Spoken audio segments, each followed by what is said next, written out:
안녕하세요. 저는 성경 속에 감춰져 있는 하나님의 비밀이 되신 예수 그리스도에 관한 신비의 말씀을 전하는 영마루입니다. 오늘은 구약 성경 이사야 10장 17절 말씀을 시작하여 10장 19절 말씀 속에 기록되어 있는 이스라엘의 빛은 불이요라는 제목의 말씀을 통하여 성령 하나님께서 우리에게 가르쳐 주시는 말씀의 깨달음에 은혜를 받고자 합니다. 그럼 이사야 10장 17절 본문 말씀을 열도록 하겠습니다.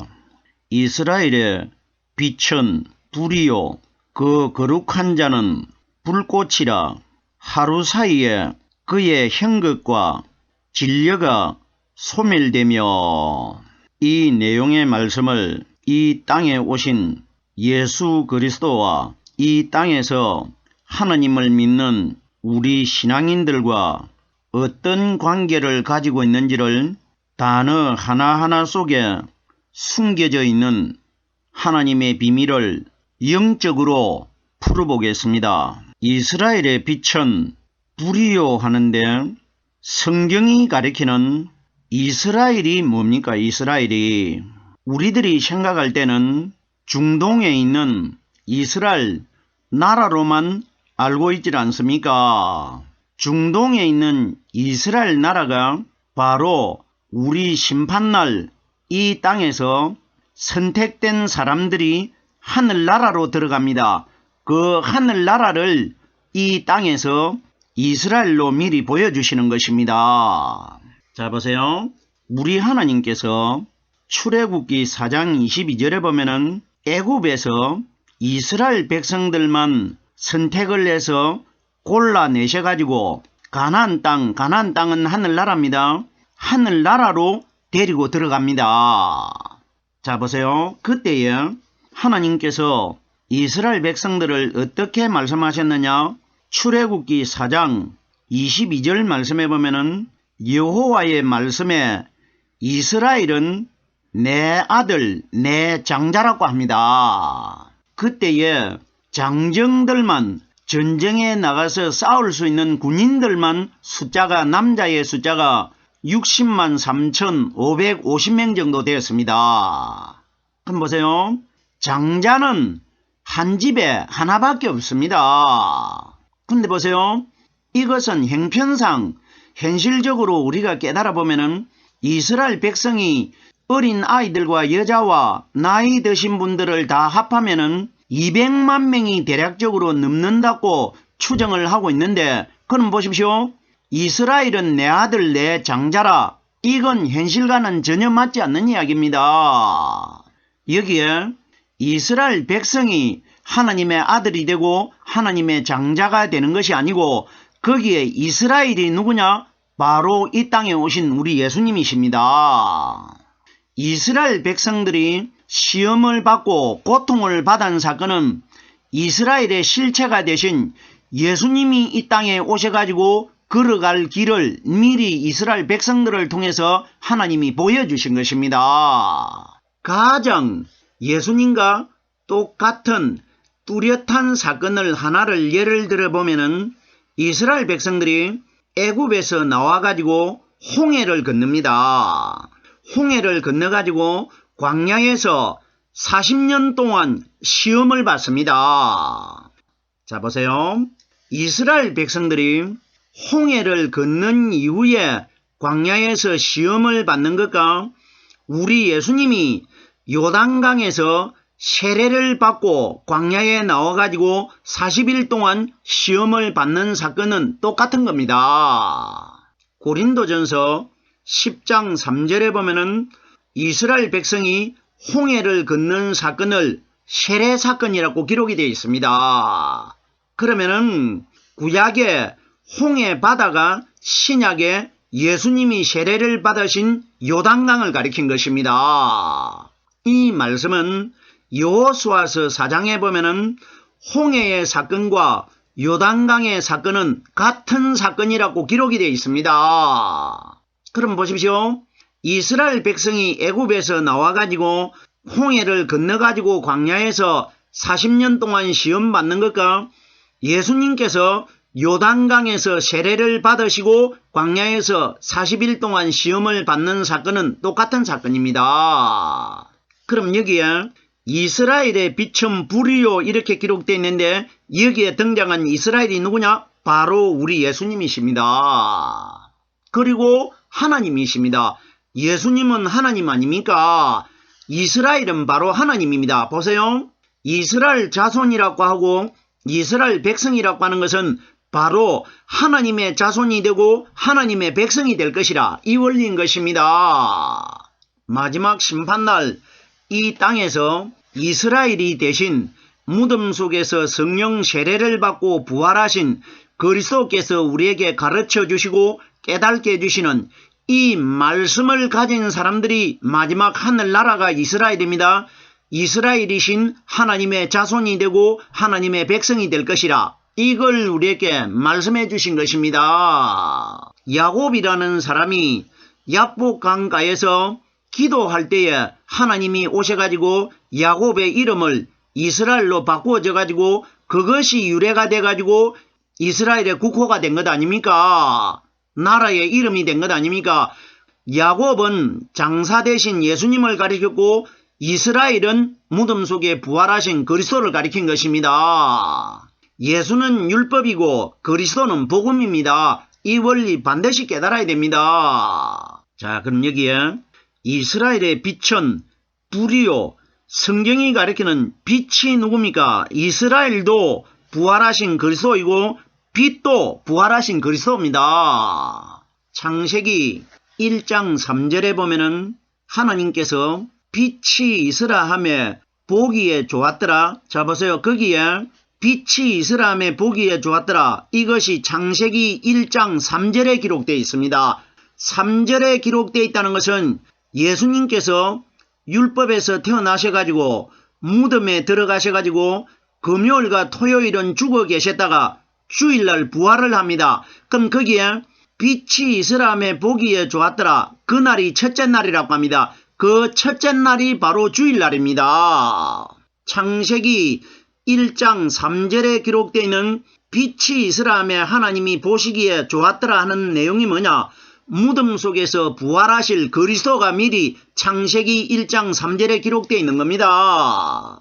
예수님이 3일 만에 부활을 하시기 때문에 1장 3절에 기록되어 있는 겁니다. 이걸 하나님께서 우리에게 미리 이렇게 그림자로 보여준 겁니다. 그날이 주일날 아닙니까? 보세요. 우리들이 성경을 잘못 깨달으면 주일은 잊어버리고 월요일부터 계산을 해가지고 하나님께서 천지 창조를 6일 동안 창조했다 이렇게만 알고 있지 않습니까? 거기에 빛이 있으라 하며 보기에 좋았더라는 그날이 예수님이 무덤 속에서 성령 세례를 받고 부활하시는 날입니다. 자 보세요. 창세기 1장 3절 이후에 말씀이 어떻게 기록되어 있느냐? 저녁이 되며 아침이 되니 이는 첫째 날이라. 이건 무슨 이야기입니까? 저녁에 무덤 속으로 들어가신 예수님이 아침에 부활하셔가지고 빛으로 살아날 것이라. 이걸 말씀해 주신 것입니다. 잘 깨달으셔야 됩니다. 예수님 때문에 이스라엘은 저녁 때에 오후 6시에 하루가 바뀌고 하루가 시작이 됩니다. 왜? 예수님 때문에. 예수님이 저녁에 들어가셨다가 아침에 살아날 때에 하루가 바뀌는 겁니다. 세상이 바뀌는 겁니다. 세상이. 율법시대와 복음시대가 바뀔 것을 기록한 것입니다. 자, 그럼 여기에 이스라엘의 빛은 불이요 하는데 빛이 부활하신 그리스도입니다. 요한복음 8장 12절 말씀해 보면은 예수님께서 나는 세상의 빛이니 그러면은 마리아 몸속에서 죄를 짊어지고 태어나신 육신의 예수님 자신을 나는 세상의 빛이라고 말씀하신 것이 아니고 나의 몸은 너희와 똑같은 죄를 짊어지고 있는 몸이기 때문에 내 몸은 빛이 될 수가 없는데 그러나 내 마음속에 들어 계신 성령님이 바로 빛이라. 이걸 예수님이 말씀해 주신 것입니다. 예수님 마음속에 들어 계신 그 빛이 바로 하나님 아니십니까? 그럼 예수님은 바로 하나님이 되는 것 아닙니까? 자, 그럼 보십시오. 이스라엘의 빛은 불이요. 빛도 예수님이고 이스라엘도 예수님이고 불이라고 하는데 이 불 또한 누굽니까? 예수 그리스도입니다. 사도행전 2장 3절 말씀에 보면은 성령을 가리켜 불의 혀같이 갈라지는 것이 각 사람 위에 임하여 있더니 이렇게 기록이 되어 있습니다. 결론적으로 성경이 가리키는 불이 뭐냐? 성령께서 우리에게 가르쳐 주시는 말씀을 불이라고 합니다. 신명기 4장 24절 말씀에 보면은 네 하나님 여호와는 소멸하는 불이요 이렇게 기록이 되어 있습니다. 소멸한다는 것은 사탄의 죄를 갖다가 완전히 소멸시킬 수 있는 분은 무덤 속에서 사탄을 이기시고 죄를 이기시고 부활하신 오순절날 이 땅에 임하신 성령의 말씀이 사탄을 소멸할 것이라 이 원리인 것입니다. 이 말씀을 불이라고 합니다. 자, 보세요. 사무엘하 22장 29절 말씀에 보면은 여호와여 주는 나의 등불이시니 이렇게 기록이 되어 있습니다. 시편 119편 105절 말씀에 보면은 주의 말씀은 내 발의 등이요 내 길의 빛이니다. 정확하게 여기에 불이 뭡니까? 말씀이 정확하단 말입니다. 말씀이 불입니다. 오순절날 이 땅에 임하신 성령께서 우리에게 가르쳐 주시고 깨닫게 해주시는 이 말씀이 사탄을 이길 수 있는 불이 될 것이라 이 원리인 것입니다. 계속해서 다음 소절을 보겠습니다. 그 거룩한 자는 불꽃이라 그 거룩한 자라고 소개가 되고 있는데 그 거룩하다는 것은 먼 훗날 복음시대를 가리킵니다. 거룩한 자가 누굽니까? 무덤 속에 부활하신 분이 거룩한 자입니다. 성경이 가리키는 거룩이라는 단어는 죄가 하나도 없는 사람을 거룩한 사람이라고 합니다. 그럼 결론적으로 오늘 우리 시대 때에 거룩한 사람이 어떤 사람이냐? 오순절날 이 땅에 임하신 성령께서 가르쳐 주시는 말씀을 깨닫고 있는 사람들이 마지막 날 거룩하신 심판주에게 거룩한 사람으로 선택될 수 있다. 이걸 우리에게 가르치는 것입니다. 우리가 말씀을 잘 깨달아야 됩니다. 예수님은 바로 죄가 하나도 없는 하나님이 실제적으로 맞습니다. 맞는데 성경에 기록된 대로 깨달아 보면은 마리아 몸속에서 태어나신 33년 동안 이 땅에 계신 예수님은 하나님이 될 수가 없습니다. 왜? 보십시오. 너에게서 태어난 이 아이가 자라가지고 33살이 될 때에 거룩한 하나님의 아들로 태어날 것이라 이렇게 기록이 되어 있단 말입니다. 이건 어디까지나 상징입니다. 그러면은 무덤 속에서 성령 세례를 받고 죄가 하나도 없는 분으로 죄를 벗어버리고 거듭나신 그리스도가 거룩하신 분입니다. 그럼 여기에 그 거룩한 자는 불꽃이라 하는데 거룩한 자는 부활하신 그리스도를 가리킨 것입니다. 베드로전서 1장 16절 말씀해 보면은 내가 거룩하니 너희도 거룩할지니라 이렇게 기록되어 있는데 이 말씀은 구약성경 레위기에 기록되어 있는 말씀을 인용한 것인데 그럼 보세요. 내가 거룩하니 너희도 거룩할지니라 이건 무슨 이야기냐? 나도 너희와 똑같은 죄를 짊어진 사람의 모양으로 태어났는데 나는 거룩하지 못했는데 내가 무덤 속에서 성령의 기름 부음을 받고 거룩한 사람으로 거듭나가지고 오순절날 다시 올 테니까 그 부활하신 그리스도가 거룩한 사람인데 그럼 여기에 내가 거룩하니 하는 것은 마리아 몸속에서 태어난 예수님은 거룩하신 분의 그림자입니다. 실체가 아닙니다. 그러면은 여기에 내가 거룩하다고 하는 분은 오순절날 이 땅에 임하신 성령님을 가리킵니다. 자기가 먼저 거룩해져야 우리도 그분을 믿으면 거룩해집니다. 이 원리입니다. 예수님은 거룩한 분이 아닙니다. 자, 보십시오. 그라사인 지방에 예수님이 귀신을 쫓아내시려고 제자들과 함께 가셨는데 그라사인 지방에 가니까 귀신이 예수님에게 나타나가지고 나는 당신이 하나님의 거룩한 아들인 것을 알고 있습니다. 이렇게 말해줍니다. 그럼 그때에 마귀가 예수님을 가리켜 육신의 죄를 짊어지고 있는 예수님을 가리켜 마귀가 거룩하신 하나님의 아들이라고 말한 것이 아니고 당신의 마음속에 들어있는 성령이 바로 하나님의 거룩한 아들인 것을 내가 알고 있다. 이걸 말해준 겁니다. 자, 보세요. 그라사인 지방에 마귀가 말한 것은 마귀가 자기 마음대로 말한 것이 아니고 하나님이 마귀의 입을 빌려가지고 우리들에게 거룩하신 분이 누구인지를 우리에게 가르쳐 주신 것입니다. 마귀가 정말 예수님을 거룩하신 사람이라고 알았더라면 왜 십자가에 못 박겠습니까? 이것 다 하나님이 마귀를 통해 가지고 예수님이 장차 33살이 될 때에 무덤 속에서 성령 세례를 받고 다시 거듭날 때에 하나님의 거룩한 아들이 될 것이라 이걸 마귀 입을 통해 가지고 하나님이 말씀해 주신 것입니다. 자, 보세요. 계속해서 마귀가 쫓겨나갈 때에 회당이나 성전 안에서 크게 소리를 지르면서 내가 당신은 하나님의 아들인 것을 알고 있나이다 이렇게 말해줍니다. 그러면 그 회당 안에서 종교 지도자들이 마귀가 하는 말을 많이 들었습니다. 그런데도 보십시오. 종교 지도자들은 예수님이 하나님의 아들이라는 걸 모르고 있단 말입니다. 이건 뭐냐? 하나님이 거기에 있는 사람들의 귀를 막은 겁니다. 알아듣지 못하게 한 겁니다. 그런데 보십시오.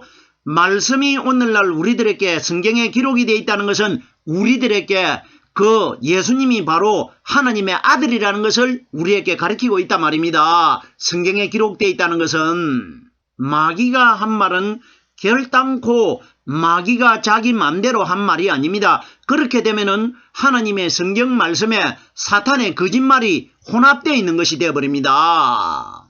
사탄이 예수님을 시험할 때에 돌을 가지고 떡을 만들어 보아라. 이것 다 예수님이 무덤 속에서 돌이신 예수님이 돌아가셔가지고 떡덩이로 살아날 것을 마귀가 말해준 겁니다. 이것 다 하나님이 하신 것입니다. 하나님이 예수님 자신이 마귀를 이렇게 사용한 겁니다.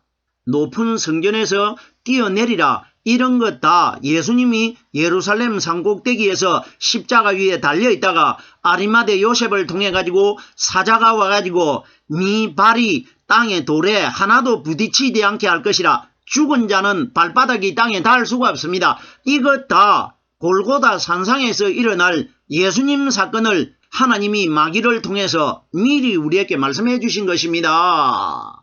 결단코 마귀 사건 아닙니다. 예수님과 관련되어 있습니다. 그럼 여기에 거룩한 자는 불꽃이라 예수 그리스도를 가리킨 것입니다. 불꽃에 관하여 오바다 1장 18절 말씀해 보면은 야곱 족속은 불이 될 것이요 요셉 족속은 불꽃이 될 것이며 이렇게 기록이 되어 있습니다. 자, 우리가 이 말씀도 잘 깨달아야 되는데 그럼 우리는 야곱 족속은 불이 되고 요셉 족속은 불꽃이 된다. 불꽃이나 불이나 똑같은 겁니다. 생각을 해보세요. 불은 다 똑같은 겁니다. 불꽃은 다르고 불은 다르다. 이런 원리로 깨달으면 안 됩니다. 보세요. 여기에 야곱 족속은 불이 될 것이요 요셉 족속은 불꽃이 될 것이며 이건 무슨 원리냐? 야곱 족속은 중동에 있는 이스라엘 백성들을 가리켰고 요셉 족속은 이방인들을 가리킵니다. 요셉은 야곱의 아들 12명 중에 유일하게 이방인들에게 팔려갔지 않습니까? 그럼 여기에 야곱 족속은 중동에 있는 이스라엘 백성을 가리켰고 요셉 족속은 이방인들을 가리킨 것입니다. 그러면 불이 되고 불꽃이 된다는 것은 이방인들 중에 성령으로 말씀 깨달은 사람은 불꽃이 되는 것이고 또 유대인들 중에 이스라엘 백성들 중에 성령으로 말씀 깨달은 사람은 불이 될 것이라 이걸 기록한 것이지 불꽃과 불이 다르다 이런 원리는 결단코 아닙니다. 그럼 여기에 이스라엘의 빛은 불이요 그 거룩한 자는 불꽃이라. 우리 예수님 이야기입니다. 계속해서 다음 소절을 보겠습니다. 하루 사이에 그의 형극과 진려가 소멸되며, 자 보세요. 하루 사이라는 건 뭡니까? 하루 중에 어떤 일이 일어날 것이라 이겁니다. 그 하루라는 사이 속에서 어떤 일이 일어나는데 여기에 하루 사이가 뭐냐? 심판날입니다. 심판날, 새벽에 심판이 임할지 아침에 임할지 점심때에 임할지 하루 사이에 분명히 심판이 일어난단 말입니다. 이걸 하루 사이라고 합니다. 보세요. 누가복음 17장 22절 말씀해 보면은 너희가 인자의 날 하루를 보고자 하되 보지 못하리라. 누구에게 말했습니까? 제자들에게 말했습니다. 제자들이 다 죽고 없기 때문에 너희들이 살아있는 동안에는 세상에 심판이 임하지 않을 것이라. 이 원리라 말입니다. 제자들 그 시대 때 사람들 다 죽고 아무도 없지 않습니까? 그럼 여기에 하루 사이가 뭐냐? 심판날입니다. 하루 사이에 그의 형극과 진려가 소멸되며, 여기에 형극과 진려가 뭐냐? 가시를 가리킵니다. 가시. 예수님이 머리에 썼던 그 가시를 가리킵니다. 찌르는 가시를 가리킵니다. 여기에 형극은 가시를 가리키고 진려는 우리가 찔레라고 하질 않습니까? 옛날에 노래 중에 보면은 찔레꽃이라는 노래 있지 않습니까?